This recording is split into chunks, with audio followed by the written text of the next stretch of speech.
Alright, so welcome to SouFLoTV again, everybody. It's your host with the most. Court documents offer new details in this particular case.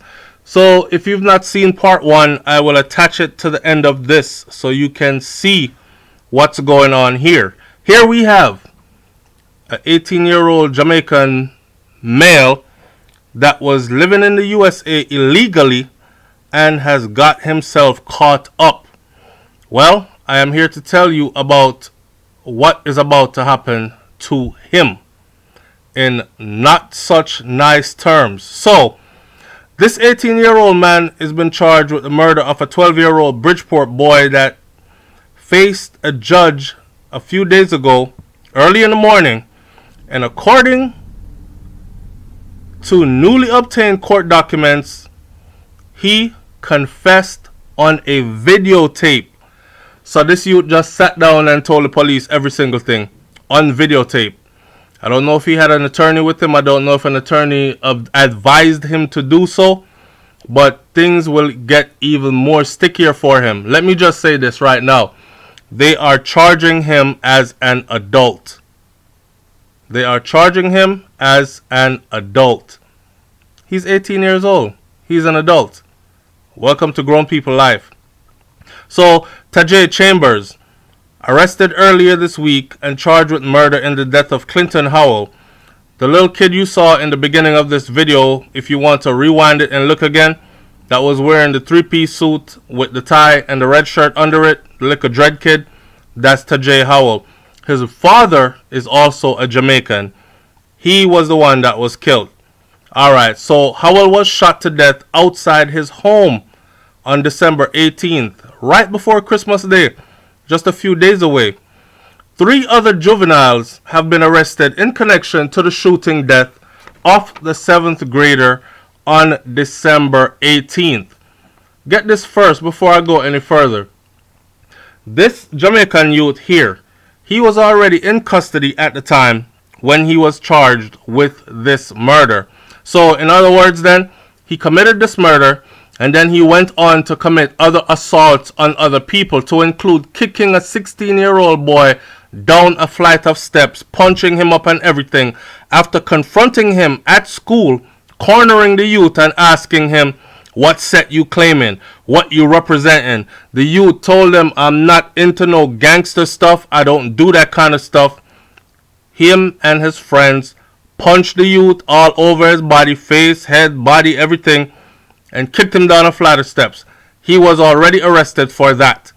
And then they found out that he was the one that also did the murder of this 12-year-old youth. And remember, I know, this youth is in the USA illegally.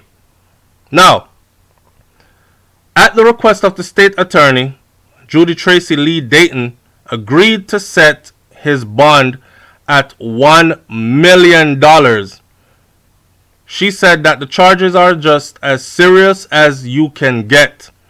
Now, setting the bond at $1 million mainly tells you that he's never getting out, because they want him to be held there until court date, and with a confession that tells you that he will be found guilty, right? He's already admitted to guilt.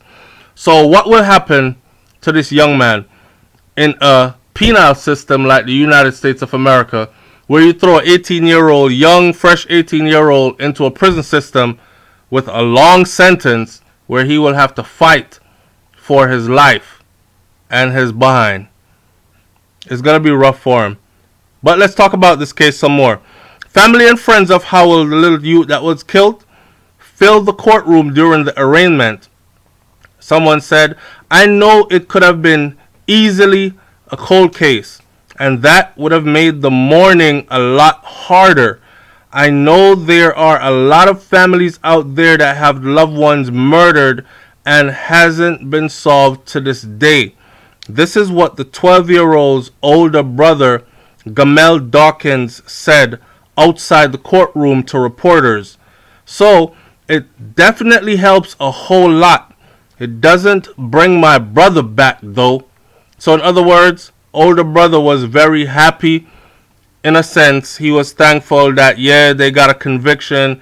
They got a admittance of guilt, a confession, and now we know for sure who actually killed my brother.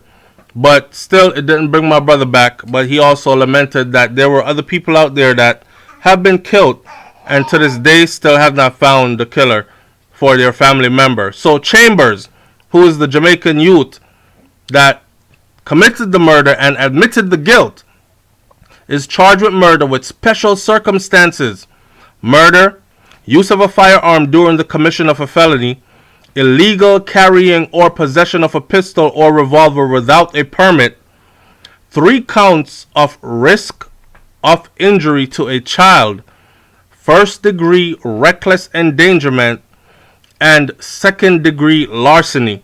If you were keeping up just now, that's about 5 or 6 serious charges right there. All felony. I know the court system is going to do everything they can, but you know, he's still young. So I know he's going to have a life to live after he serves his time. So most important thing is just getting help, Dawkins said of Chambers. So this is the older brother of the little kid that was killed that is actually saying, yeah, I know the court system is going to do its thing, but basically he thinks that this guy is going to get out sometime soon enough to be able to live a normal life thereafter. So he's wishing that he gets help in the time that he will be down serving whatever is given to him. Quite honestly speaking, I think, and this is just SouFLoTV giving you my own honest opinion, I really think they're going to make an example out of him. He's young, fresh, and green. Put it that way. He's 18 years old, just turned 18, still in high school, and he caught a murder charge, admitted to murder, illegal immigrant under this particular president. This is not going to fly. This is not going to be a easy... Look, listen, the media has already started calling him a man. And if you haven't taken notes, when an 18-year-old white kid commits a crime, he's called a teenager. They'll say, the teen walked into the building with 100 rounds of ammunition in his weapon and sprayed everybody. The teen walked into the school and shot up. The teen, not for him. For him, they are calling him a man. That is to tell you, he is going to be treated as a hardened criminal on first offense. Like I said before, it's going to be a rough life for him. I don't know how rough his life was in Jamaica for him to come to the United States of America, aka land of opportunity. And I call the United States of America land of opportunity because as much as there's a lot of garbage and creed that goes on here, if you pull up your bootstraps, put your mind to it, and decide that you can do it, guess what? You can do it. And there are a million ways that you can actually do it.